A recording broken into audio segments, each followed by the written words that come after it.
এই গরমে পেট ঠান্ডা হয়ে যাওয়ার মতো একটা সালাদ হচ্ছে দই শসার রায়তা। যে কোনো ভাজা পোড়া কিংবা পোলাও, বিরিয়ানি এই টাইপের রিচ ফুডের সাথে খেতে অসম্ভব ভালো লাগে। যে কোনো কাবাবের সাথেও খেতে দারুণ মজা। আজকে আপনাদের বানিয়ে দেখাবো মাত্র 2 মিনিটে রেস্টুরেন্টের স্বাদে এই রায়তার রেসিপি। মূল রেসিপি শুরু করার পূর্বে একটা কথা কিন্তু না বললেই নয়, এই রায়তা কিন্তু শুধু স্বাদের জন্য নয়, স্বাস্থ্যের জন্যও কিন্তু দারুণ উপকারী। বিশেষ করে যারা ওজন কমাতে চাচ্ছেন, শরীরের অতিরিক্ত মেদ চর্বি কমাতে, আর তেমনি চুল এবং স্কিন ভালো রাখতেও ওষুধের মতো কাজ করে। এখানে আমি প্রথমেই 1 কাপ পরিমাণে ফ্যাটানো টক দই নিয়ে নিচ্ছি, আর তারপরে দিয়ে দিচ্ছি 1 মুঠো ধনেপাতা কুচি। এবারে আমি একটা কাঁচামরিচ নিচ্ছি, তবে আপনারা ঝালের টেস্ট বুঝে পরিমাণটা বাড়িয়ে বা কমিয়ে নিতে পারেন। তারপর এখানে নিয়েছি আমি পুদিনা পাতা, পরিমাণে এখানে ধনেপাতা থেকে একটু কম আছে। এই সব উপকরণ তারপরে আমি একত্রে ব্লেন্ড করে নিয়েছি।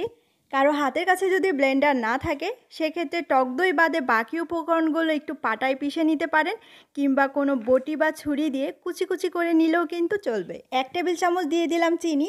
টেস্টটা নিজের পছন্দ মতো অ্যাডজাস্ট করে নেবেন। আর কেউ যদি ওজন কমানোর জন্য এই সালাডটা খান, তাহলে চিনিটা বাদ দিতে পারেন।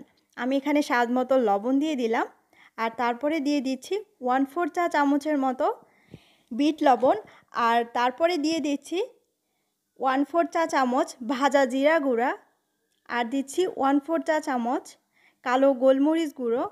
আর তারপরে সব উপকরণগুলো একসাথে ভালো করে একটু মিশিয়ে নিতে হবে। আর তারপরে মিশিয়ে নিয়ে আমি এটা এক সাইডে রেখে দিচ্ছি।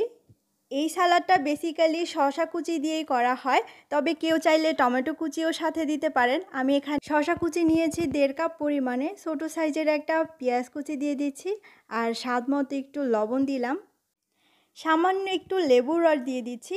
এতে করে পেঁয়াজের কাঁচা গন্ধটা চলে যাবে এবং লেবুর খুব সুন্দর একটা ফ্লেভার আমরা পাবো। তারপরে দইয়ের মিশ্রণে খুব ভালো করে এবার একটু মিশিয়ে নিলেই তৈরি হয়ে যাবে ভীষণ মজার দই শসার রায়তা।